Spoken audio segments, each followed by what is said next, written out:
Hi there. Why is it that we celebrate fine wine for aging beautifully, but pressure women to fight the very process that deepens their wisdom, clarity, and impact? Welcome to a new episode of the Power Talks for Remarkable Females. My name is Helena Demuynck. I'm your host, and our topic today is the longevity revolution, redefining aging for high impact women. And joining me is Silvia Neira. She's the Vice President of the UN's Global Initiative on Aging and Longevity and a pioneer in bridging natural medicine with timeless leadership. From advising governments to optimizing health span for high performing women, Sylvia equips leaders to treat longevity not as a countdown, but as fuel for reinvention. So, this isn't about adding years to your life, it's about adding life to your years as a leader. So, welcome, Sylvia. Let's rewrite the story. How are you doing? Thank you, Helena. Such a lovely introduction, such a calm and beautiful voice. I love it. Thank you. I'm very honored to be You are here. so I welcome. love this conversation. There's so much to talk about. This, I wish we had a whole bunch of women here talking at the same time and sharing knowledge and wisdom. Maybe next time. Absolutely. And thank you for that remark, Sylvia, because when you're listening in here live, just use the comment box to ask your questions, share your feedback, contribute to the conversation. That would be wonderful. And even if you're listening or looking at this in replay, then just hit the comment box and let us know because we will monitor what is going on there. And so we will get back to you. So, Sylvia, let's get started. Yes, please. So, how there's so many different topics that I would like to mention, and very important takeaways that I would like for women to take on board. Shall I start, and then you ask me questions about the different things? Shall we do it Absolutely. that way? We have 50 minutes, and our audience are high achieving, purposeful women that are looking for insights and views and inspiration. And I would say encouragement also, because I believe that aging is something that is, again, a myth, or there's a lot of myths around it that impact how we look at it, how we look at our lives, our careers, how we look at change, at transformation. So I think that there's a lot of room for improvement. And hi, Montaha, great to have you here. Welcome. Yes, it is actually, especially for women, we get the end of the stick, as to say. As we are aging, we get more abuse, negligence, and abandonment in the world, unfortunately. So, there's a few things that I would like to talk about, and I want this to set the standard of where we're going. First of all, I would like to talk about something very important, which is about our genes, and this will lead on to something. We thought throughout our history of humankind that our genes, we have endless amount of genes, and that we were a product of our genes. We realized, and this wasn't that long ago, a couple of less than 20 years ago, they were doing this depth research about genes, and they realized that we didn't have that many genes. We had around 20,000, which, if Mhm. that makes any sense, is more or less like a butterfly. Why am I saying this? We are not a product of our genes. We are a product of something that is called, which is epigenetics. And what does that mean is that we are a product of our experience, how we see the world. What we take of that experience is who we are. We manifest. We become that individual. We become our youth traumas, but we become our opportunities and our wishful thinking. If you're really clear with that, we make that our biology. Our brain has a lot more capacity that we give it granted to. Yeah. And we don't get taught this. We don't get told that we are a lot more powerful, that our body has a lot more capacity that we think that we have, and that we are a lot more empowered as human beings that we think we are. We give away this. We give away this often the moment that we're born. We give it away to the doctors. They are in charge of our health. To our parents, they are in charge of our future. We have to follow the stream of life. We have to Mhm. study to be top and here, here, and here. But actually, the reality of the world has been completely like a moldable Play-Doh that has been changing throughout. And now we are in a very special point in life, which is that we can live to 100, but we Yeah. don't understand. We've never been empowered to what does that mean from a quality point of view. And again, women take it a little bit harder because we are mothers, we are caregivers, we have a lot of other responsibilities in the professional world. It's not just the professional world, is it? Every woman here knows if you're working, you have a lot of things that you have to do. And it doesn't mean that you stop doing the other things. You just take one more load. You keep loading and loading and loading. And then things happen. We are not told how to take care of ourselves. We are not told that it doesn't matter what is going on in your life. There are resources that you can look inwards to find those resources, primarily look inwards to find those resources. And we have not been told that we have the power with our mind to change our surrounding, to find resources internally in a very different way. So I wanted to start this way because I think it's very important that we think that we are capable of doing anything that you can think of. You don't have to be a genius. You don't have to go to the Ivy League of universities to do that. You are capable of doing anything that you can think of, and you can do it throughout your life. It doesn't have to stop the moment you are a middle-aged woman, or you're going into your 50s, or you're going into your 60s or 70s or 80s or 90s. It doesn't have to stop. Physiologically, the research that we have come across within the demographic shift, which is what I work with day in and day out, is that the scale of our lives should be like this. And only the last year or the last 2 years, it collapses, which is the natural biology saying we need to wrap it up. This is the chapter. And instead, we're not allowing for that to happen. We are declining because the world has not embraced this magnificent shift, which means to live to 100. And how do we adapt to that reality? Absolutely. Tell me. Just if I may say that, because a lot of people are not really familiar with the science of genes and epigenetics. What has worked for me extremely well was one of the books by Joe Dispenza, You Are Your Placebo, You Are the Placebo, where this is really explained in human language. And it is so true that we are a very powerful creatures that can define and redefine our destiny. It's not what our parents have given us through their genes. It is part of it, of course, but there's a lot more to that. And that is one thing that is so important to understand. That we don't have the time right now to go deeper in that. But it's so important to understand. So I would advise everybody to dig a little bit deeper and find out a little bit more about that. And then I so agree with you with how the world is defining us based on our age, how the system is created to keep us in that rigid box that is so age determined. It is about studying very hard, then have your career very hard as a woman, mix that career with your family expansion, if I can call it like that. And then at 60 or 67, or depending what retirement regulations we have in our countries, it's like it's finished. And I feel so frustrated sometimes to see that, because it becomes our mindset. Well, it is just a system. We constantly labeled. And for example, when I was 50, which is 10 years ago, I started receiving emails from an organization for elderly people, which was very interesting.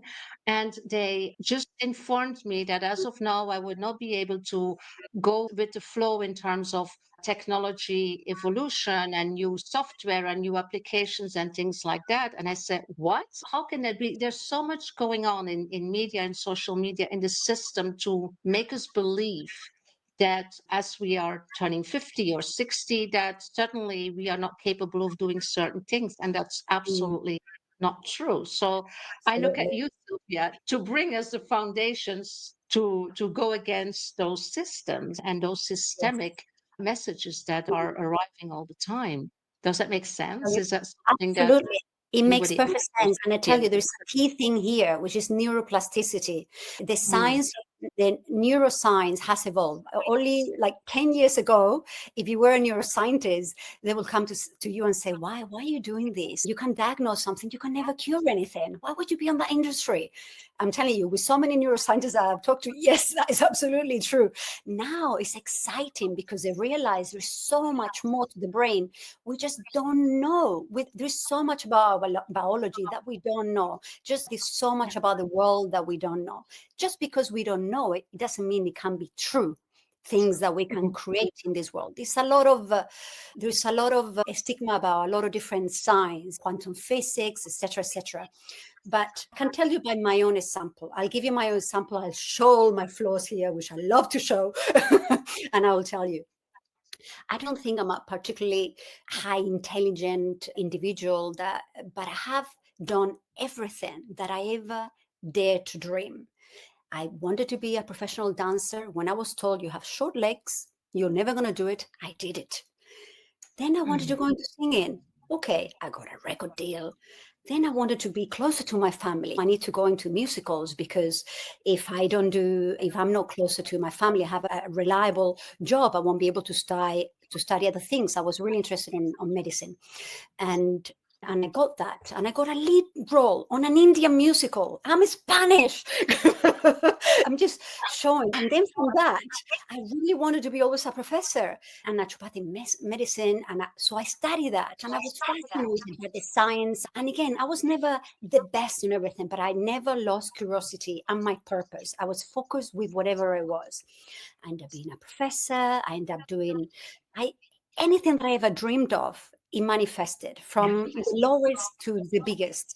And it's not because I'm remarkable, because I'm not. I'm just another normal, average human being that doesn't take a no very well.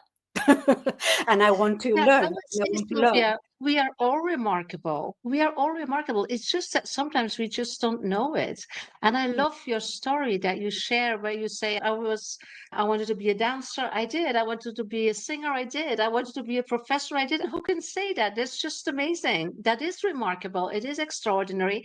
And yet it is what we all could do if we just put our mind to it. Precisely. And Yeah. this is what I'm trying to say. The neuroplasticity never changes. We think that we're capable of doing one thing and we are defined by that. But every woman is how I started. You're used to doing a lot of different things at the same time.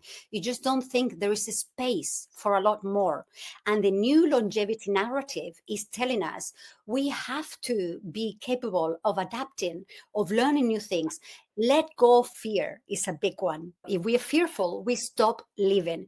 You have to let go. What is the worst that can happen? That it fails. You stand up and you do another thing, or you try again in a different format. It's like whenever you set up a business, you realize that there's like 75% ratio of failure of the first business that you set up, but the second one is like 75% chance that you will make it. So we learn, and we're here in the world for whatever. It doesn't matter if you're mystic or if you're more practical. We're here to live it in whatever format you want to make the most of it and to experience it. So to not limit ourselves to the stigma that the world is putting on us to make a difference on whatever aspect of your life you want to. So there are some key things that we know the science and the research has told us that they help us with the longevity and aging with quality of life. I'm going to now give a few tips, if that's okay. Yes, please. Having a community is fundamental. Basically, or having friends, being able to, we're human beings. The beings already tell you we need to be able to connect. We need to be able to belong to something that keeps us engaged. There was a research done in Harvard. It was the longest one for 75 years, actually. A little bit interesting because it was done with Harvard students. So the eco-social might not have been very fair. I didn't read that part, but I'm wondering about it. But no matter what, it did show that the most important thing for quality of life is actually the purpose of a community, having people around you. So a good talk with your friends is more valuable than going to a psychologist sometimes. It is how it is. Well, Absolutely. not taking You for know, granted Sylvia, the purpose of a psychologist, but do you understand what I mean? yeah, absolutely. And there's this documentary on Netflix. What is it called? The Blue Zones, where they do Fabulous. this research to all these places where people live very long. And it's exactly what you say. It's the connection, the community, Mhm. belonging, absolutely Yes. extremely important. Yes. And we lost that, right? We are in a very individualistic society, right? So how can we boost that? What is it that we can do in order to bring that community back into our lives? I will base this is a very personal depending on your culture. It's a culture element. Mm, For different cultures will be different. yeah. An Anglo culture will be very different. You might want to go to clubs, or you might want to join a gym club where you get to do things, yoga classes, and meet people there, which is actually a very good tool to keep you balanced. And or meditation classes. It's good to go to different clubs where with things that you like, because then you will meet people that have some connections with. It's obviously it's easier to connect regardless of where you come from and your background. If you have something that unifies you, then you'll be more inclined to develop that Mm, friendship, because friendships take time, but is they're so valuable and we need to nourish that. I will say that's probably the number one thing, because that together with positive thinking, and this is often not mentioned, and it goes back to how powerful our minds are and how we create what we manifest. If we are warriors, if you're always being negative, is you're self-sabotaging yourself, which is why it's so important to every time you hear your little racket talking, your little monkey that we have in the head talking, because it is how you've been pre-programmed for the first 6 years of your life, that manifests throughout your life. So how do you control that? Everything that was yeah. put on you. But you can do a lot of things. You can have a lot of tools that allow you to ground you. There's a lot of different breathing techniques, different meditation techniques. There are active meditations where you can walk nature. Nature is a beautiful healer. Being, if you're in a desert, the desert holds what is called like a long tide. It's a beautiful vibration rhythm that is palpable, that comes being by the sea, Mhm. the water. If you resonate with water, immersing yourself with water, being near the water is fabulous. Or just nature. I know hugging a tree, some people have been said you're crazy, but actually there's something. There is a life force that runs through the trees, which you also have a life force. You have a, it's interesting because in science we have managed to create a few organs, but we never managed to create the life force that sparks that organ. So there is something that science doesn't know yet. Yeah. What it comes Yeah. from, where it goes to, but it's there. And it doesn't matter Mm, if you talk or you don't talk, you have it. The earth is grounding. We come from there, we go back to the earth. And it has some electrolytes and electrons that helps to balance the chemical reaction, because the body is between, depending which doctor you ask, 75 to 85% water, and with it's a bag of fluid with a whole bunch of chemicals. That's all it is, pretty much, and a little bit of collagen. And that's it. That's what we are. And so connecting with nature, these are so important to, it helps the neuroplasticity that I've said. Neuroplasticity doesn't is basically what keeps our brain. We thought our brain wasn't capable or keep on growing, keep on learning. It's not true. We're capable of keep on learning and growing until the end of our lives. So there's no language that you should not say, oh, I will never be able to learn a language because I'm too old. Take it back, take it back. You can always do that. You want to learn piano, you can do it. You want to learn a new vocation, you can do it. You want to get into a new job, you can do it. yeah. Everything that you put your purpose, consciousness, and focus to it. Obviously, you need to learn it. You need to spend a certain amount of hours, and some people are easier with some things, but it doesn't matter. There's no limitation. It's very interesting that you say that, Sylvia, because especially since we have this perspective of living longer, and we know now that we have this plasticity of our brain and we can learn whatever we want at whatever age, it means also that if we want to do all these different things, we don't have to hurry, because this is sometimes how we feel right now, right? We want to play the piano and we want to do stand-up comedian and we want to take care of our children, and then we have to take care of our parents and we want this career, and we try to condense that all in this time frame of 30 years, right after our studies and before we retire. Yes, So that means that basically we can spread those things a lot longer, because we can learn to play the piano when we're 80, right? This why is not? how I look at it. A complete different perspective that we Mhm. do not really deploy in how we are planning and how we are organizing our lives and our aspirations and our dreams. So I think it's a Absolutely. very important one. Yeah. Absolutely. I just learned last month the basics of artificial intelligence, and I thought it was quite About talking that. to you, Helena. Yeah, So it's absolutely. we all learn constantly, and challenge is what makes life exciting. Is what keeps our cognitive brain, which is the brain that if it's engaged, it keeps your rational thinking straight. It keeps you present. It keeps you logic. So if we keep stimulating that, and we need to challenge Yeah. it, actually, that's another big key for longevity, for healthy longevity. Challenge yourself. And it doesn't mean you have to put yourself to the border of a cliff, but little challenges stimulate that gray matter that allows for those connections to happen, because you have never been there before, and it needs to, and sometimes it hurts. I remember when I taught myself how to play the piano, and the first week I was crying, this is too hard, I can't do it. And then suddenly, it feels more fluid. So Something shifts. it's Yeah. the plasticity of the brain, but it takes perseverance. It takes that purpose. The same with the friends. You need to do it within yourself. It's about self-care. Keep challenging Yeah. yourself. If you feel that the memory is going a little bit, maybe we need to use the brain a little bit more. And that's a topic that I really want to talk here. Women, at some point in our lives, it doesn't matter how good of a diet you have, what good habits you have, we go through a process, perimenopause and menopause, because it's life.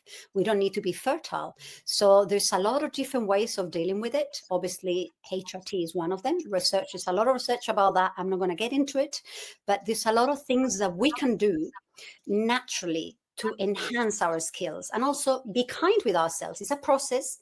There is an end to that process. We don't have to be on that decline. We won't be on that decline forever. And there's very little information out there, but it's very important to be kind to yourself. So do go and see nutritionists that can help you with the right, or herbalist. They help you. There's a lot of herbs that help from the heat or the or the lack of the brain. Sometimes people get aggression as well.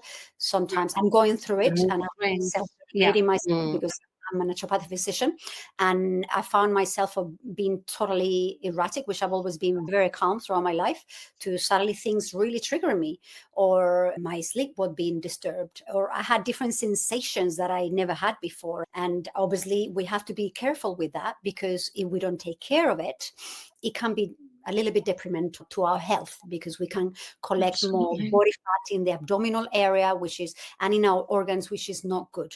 So exercise is fundamental. It helps to manage the symptoms. In truth, it doesn't matter what exercise you do, but if you do walking and a little bit of weight bearing, you're going to see the results. A little bit of high impact really helps, Yeah. because, and I tell you why, because the moment you do a little bit of high impact, we have in some release neurotransmitters in the brain that give you these chemical reactions that create serotonin, dopamine, all the happy hormones, basically. So what the body is not able to create naturally with the drop of the estrogens, you're creating it naturally, and that helps you to balance up the sensation. The hormones are still changing. The change needs to happen. It's life, and we need to embrace it. Embrace it as another blossom, because at the end of that, this is like going through being a teenager, going through puberty. We go through puberty at 40 and 50. Embrace it.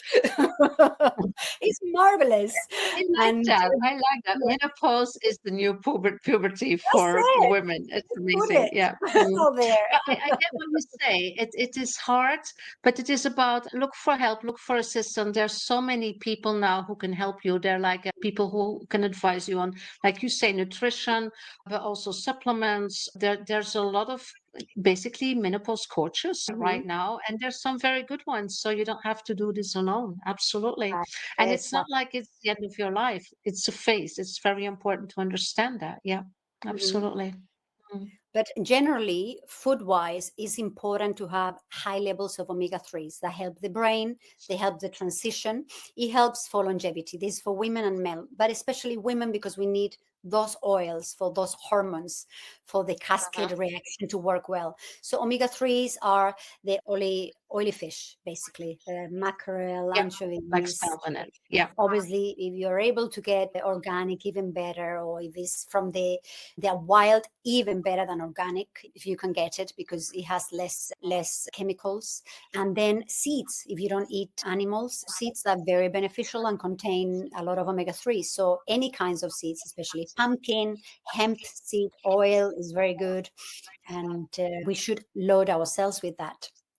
In addition, super greens, so things like kale and broccoli, especially for women and that kind of family, the broccoli family, so that everyone understands, is very good for our brain generally. So this is again good Yeah. for men and women, but particularly for women as we're going through transitions. It helps to Mm. keep all the right things in the right place chemically. And then we have, obviously, we need to take care of our sleep. Sleep is very important. That's how we regenerate, and we often forget about it. And water, the water intake. We are a little bag with a bundle of chemicals. So we need to drink water. We forget that we need to drink All water. the time. Mm. I Yeah, don't know. So absolutely. I see some things in the chat here, Sylvia. Just let me look a little bit here. I see Professor Dr. Panos Savos. Welcome here and congratulations on your new society. Unfortunately, we cannot invite you to this conversation. This is preset on a live stream, so we cannot do that. But very interested to dig deeper in what you bring. And Pamela is writing that Pat Duckworth in the US has written several books on menopause and done a lot of work with workplaces. That's a very important one. Workplaces and menopause. That is something that I also see with women that I work with in my coaching practice. I will just show this one so you can see the name, Pat Duckworth, that the impact of menopause on our performance, especially Mhm. for high achieving and high performing women, is Well, it's sometimes interesting. In really Spain, hard, right? forgive me, Helena. In Spain, I know they put a law where they allow to. This was told to me. I don't live in Spain, but I don't know if it's in a region of Spain or the whole of Spain. But they did a project, and they actually, I think it was in Madrid, but never mind. The whole point is that they allow women that they didn't feel so well to, whenever they weren't at the optimum, to go home and work from home or do less hours, and they realized that they were way more productive than if they kept them at home when they weren't feeling so well. So Yeah. productivity but there's a lot of work, and this is a different subject. I deal with that as well. We deal globally with the transition into labor and flexible working hours globally, which is a tricky one into the longevity field. But to be honest, yes, health is the ultimate Mm. asset. If we don't have health, Yeah. we don't have anything else. So if we take Yeah. care as women of our health, then at least we have the most important thing under control. And then the other things Exactly. we can do more things about it. If you don't have your Yeah. health, then it's off to your family, your community, not just yourself that suffer, which is Mm. why the Yeah. emphasis for me, especially for leaders, for women leaders in this group, is very important to not let yourself down, to not get yourself burned, to ask for help when you need to. And there's a Mhm. lot of support, there's a lot of tools that you can do, and it's fundamental for our well-being. And we can't give out when we're not wholly inside. So Exactly. we need to have little spaces where we can take a few deep breaths. Even if just a few deep breaths, the body's so grateful for the minimal things that we do for it. Sometimes first thing in the Yeah. morning before the family's up, or at nighttime, little tips do miracles for our mind and our body. Yeah. Absolutely. You also already mentioned, Sylvia, the positive thinking and mindset. I think that is also a very important one. And one of the things that I do and that I also see with women I work with is that if we can create a strong vision of who we want to be, how we want to show up, what legacy we want to leave in different aspects of our lives, of course, where family and career is an important one. If we have that vision and we can really make that vision take that vision away from what the system is bringing to us and create the vision that is going beyond or pension age or whatever, and just understand that if you have your health, that we can be relevant and that we can add value at whatever age, in whatever way. And I often get this question like, when are you going to stop working? And I say, why would that be something that I consider? As long as I can add value, as long as I can be relevant, I will be what you call working. I don't really call it working, but this is basically probably completely different in 5 or 10 or 15 years than what I'm doing right now. But there are different ways to be relevant and to stay relevant. But if we don't think of that, then how can we start preparing for that? Does that make sense? Of Most of the people, course. most of the women that are preparing, that are in corporate life, are subconsciously preparing to stop at 65 or 67, depending on the country. And Mhm. then what? Then there's nothing organized, and we don't do it. We as entrepreneurs do it because we can do whatever we want, right? Which is not always a benefit, but we can do whatever we want. But in most of the careers, it stops at 65 or 67, or probably it will be even later. But there's nothing organized in that perspective. So you Yes. work for large international organizations. What's the view on that, and how can we prepare people to have a positive mindset around that? Yes, that's a very good question, Helena. Being relevant, what you mentioned before, is fundamental and is one of, and having dignity all the way to the end is another one. And being relevant is something that the moment you're being taking your job away, we're not taught what to do. There is no preparation because the world was set up on the around the late 1800 to basically not live more than 60, so you should be dead by then. But that's not the new reality nowadays.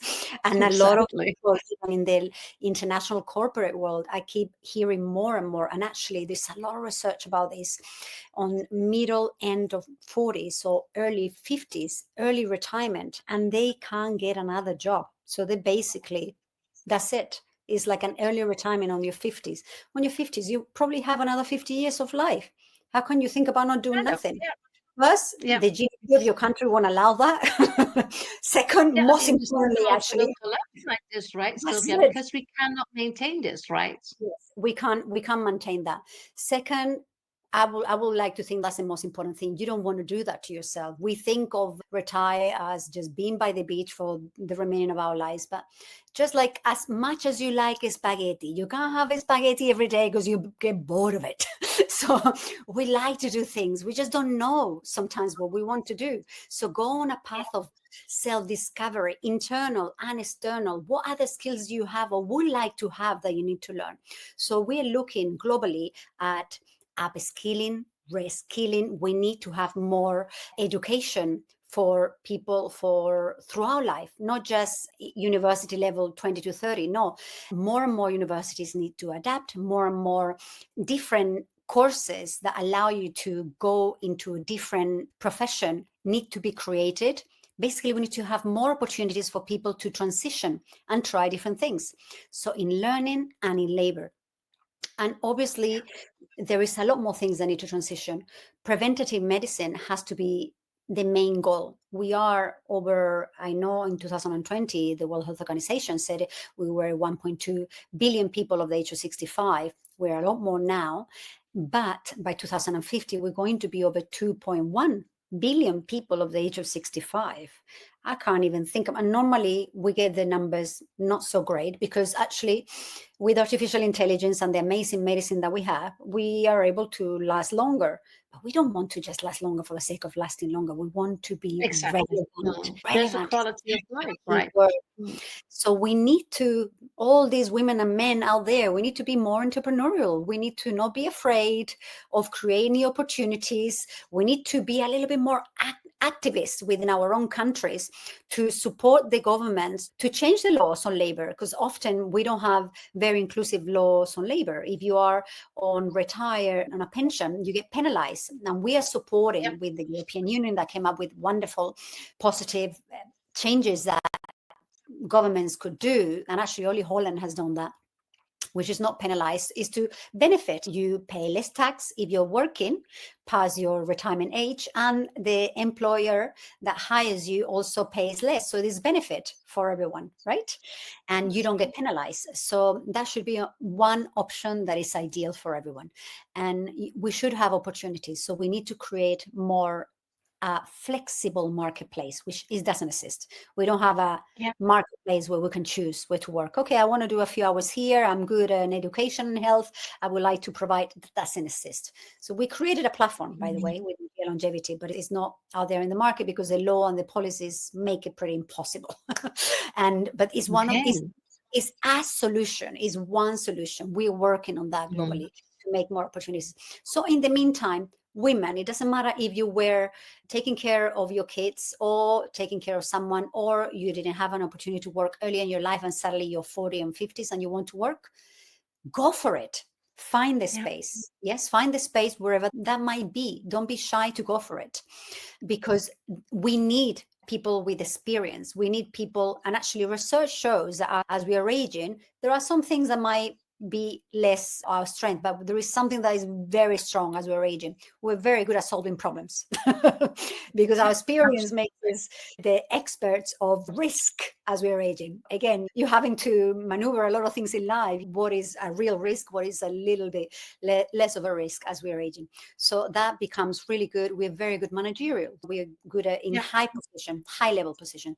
So we shouldn't be afraid to go for it and embrace it and never think. I even said it before, oh, I wasn't good enough. You're right. No, we are all remarkable. We all have the capacity to be remarkable at anything that we do. And it's especially women more than men. Unfortunately, we have this inner little nomad that constantly, that keeps telling us, you're not good enough, you're not good enough, until you're like 90 out of 100, you don't even apply for that job. There was some research about that. It was quite interesting.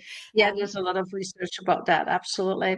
Something I also would like to bring up, Sylvia, is the intergenerational thing. And there's already a lot written and said about intergenerational. And I guess it's something of all times where it appears to be very difficult for the older generations to work together with the younger ones. They don't understand each other. They speak a different language, etc., etc. So if we talk about longevity, we add 2 or 3 more generations into that equation. I don't believe in a systemic intergenerational conflict. I don't believe in that. Once again, for me, this is mindset, and this is about how we look at things, and we can reframe this. But how do you see that, and how do the supranational institutions see this as, I would say, a benefit to discover and to explore?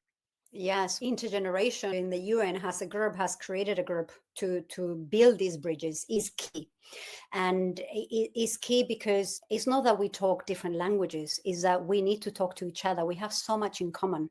The youth basically blames the seniors for the whole climate change, what happens. But we want to work and we're not giving the chance to be back into the field and give back these entrepreneurial skills and opportunities to the youth, because banks, the financial sector, doesn't allow us to get a loan the moment that you're 60. You might own millions of houses. They don't care.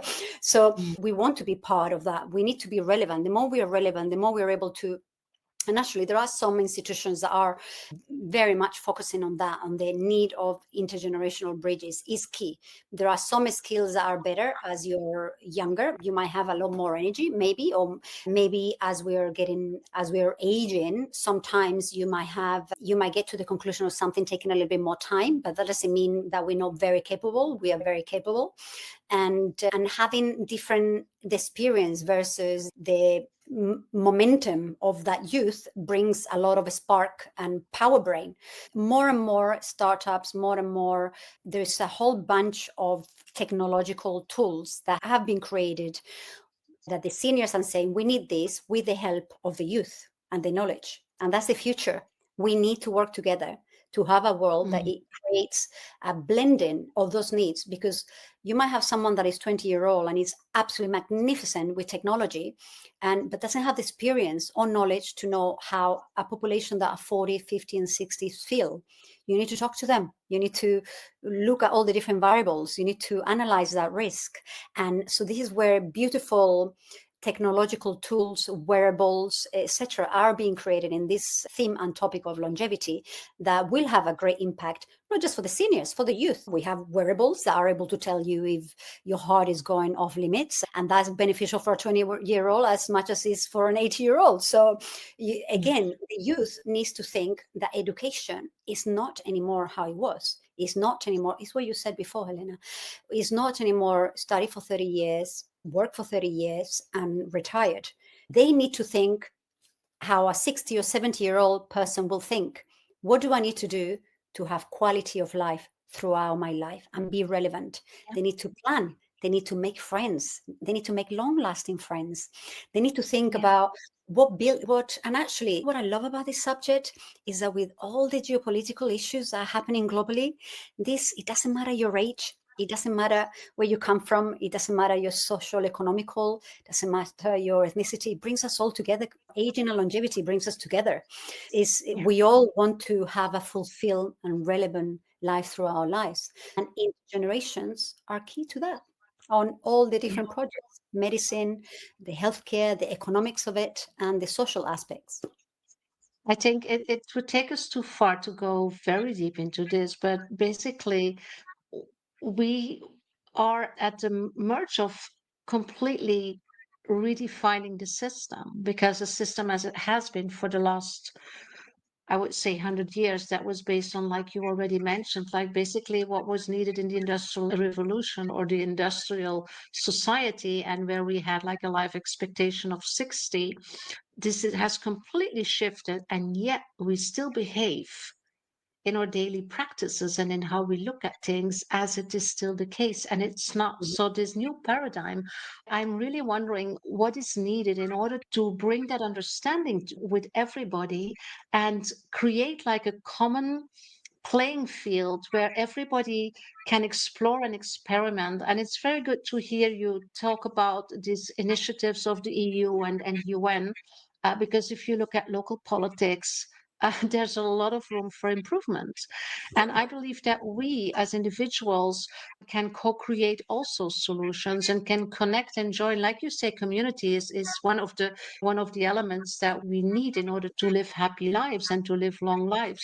To use that in order to start co-creating grassroots initiatives and educate people Mhm. about what it is to have this amazing possibility to live 100 years and Mhm. maybe longer in a couple of generations, what it is and how it can be. Because it feels like most of us don't have a clue what it looks like. And we're still in that system of Yes. studying, working, retiring. And Yes. I meet a lot of people online also in order to explore collaboration and co-creation projects. And sometimes I'm so happy and excited meeting women. There's this amazing coach also in Madrid. She's 78 and she's vibrant and enthusiastic and takes initiatives and she's creative. And I say, I'm a fan. This is basically what I love to see, to stay relevant and to add value and to support and to serve people. Maybe Mhm. that's also a key. Serving, have this Serving. service mindset. I think to be selfless, to have integrity, to have the right ethics that allows you the capacity to want to serve. Yes, because it's not just for your own Yeah, benefit, it's for the benefit of others. And I do believe exactly. there is, with everything that you have said, there is a word very important here that will take away a lot of the issues that we have in globally, which is ageism. If we take away ageism from society, we wouldn't be living how we're living right now. The current narrative needs to be changed. It does not work. We need to change the paradigm. And the paradigm is being stopped because of the ages behavior. The ages behavior works for youth and works for seniors. Yes. It's just we are set on one way of living that has worked before, but it doesn't work anymore. We know the numbers don't add on any aspect, economical, social, and healthcare. So if we don't adapt, there's not a very nice future, but we are adapting. And just like you mentioned in the Industrial Revolution, we thought, oh my God, what is going to happen? The machines are going to take over. We'll have no jobs. When there is a Same now huge with AI, right? crisis, yes, when there's a huge crisis, humankind is when it comes out really at its best. And we need to be under against the wall and not being able to move to suddenly become ultra creative and think out of the box. And that's what we Mm. did. and it benefited us. And I believe exactly the same with artificial intelligence. We will hopefully make the most of it. We'll put the heart back into artificial intelligence to serve us so that our lives, north and south hemisphere of the earth, benefit from it. So it's not just a handful of people, but it's everyone in the world will benefit from it. And I believe Yeah. that one person can make a difference. So everyone here can make a difference. Again, Yeah. it's not about, we are all remarkable, basically. We are all remarkable. We can all have an impact into our society. So all you need to want is to do it and to become involved and to do something about it. And that is a key for a quality, relevant, aging society, no matter your age. Yeah, absolutely. And I would say find role models and if possible, be a role model. You are a role model anyway, because your children are looking at you, your friends, your teams, whoever, so you are. But find people who have this way of living that is really inspiring you and that is out of the box and go for research. Sylvia, I mean, there's a lot of research available. I guess people can Mhm. also connect with you and get research and tools and strategies in order to develop a different vision on their lives Of course, based on a 100 absolutely. years year span, right? Yeah. Mm. So where can people connect with you and how? What is the easiest way? The easiest way is via email. So Silvia.Neira. Shall I write it in the chat? Oh, you can write it. Yes, I will make sure it's also is in the show notes and in the comments Okay. because probably, or if you can write it in the private chat and I will copy it and it will go to all the comment boxes of all the channels that we are Silvia, streaming right now. yes, dot Neira arroba gialongevity.org. And I Wonderful. always answer everyone. Beautiful. And what is it that people can find on your website eventually, or where they can Um, go? gialongevity.org is the website of the institution, the foundation that I work for. All the information on the projects that we are developing, the work that we're doing, all the different initiatives, and it's hardly anything compared to everything that needs to be done because we need support from all of you guys. We need, this is not a one showman to make a change Yeah, and to become innovative into everything that needs to be done in the world to make it a purposeful, productive, relevant longevity. We all have a say yeah, on this. We can all do something about this. So do reach out, please. I would love to hear from you guys. absolutely. Sylvia, what is like the best advice that you ever got in terms of longevity that say, yeah, that really changed something for me, and that we can maybe also use to change to do some mindset shifting for our audience? Oh, unfortunately, there's no one, but I do think the epigenetic ones and the quantum physics point that I mentioned before, you are who you want to be, you are a result of your experience, is probably the most powerful one. So Yeah, stay yeah. positive because that you will manifest that into your life. Yeah, beautiful. Thank you so much, Sylvia. This was way too short to bring everything that we wanted to bring about longevity and to have this 100-year span. There's so many elements that are impacting and impacted this new this new situation. And I invite everybody to go a little bit deeper, to connect with Sylvia, to see how you can develop a vision on that. As a coach, I'm also helping on defining that vision in the different aspects of your lives because this is something that we did not really touch as clear, but it has an impact on all the aspects of our lives, professional, relational, family. There's so many elements that this is impacting. So dig a little bit deeper, find allies, see what you can do if you can take your own initiatives. And Sylvia has a lot of information available. So connect with Sylvia also if you want to find out more. We make sure that everything is also in the show notes and in the comments. Thank you for being here. We hope to produce these Power Talks for another 100 years and that you are listening for a long time. We will add value and stay relevant. Thank you so much.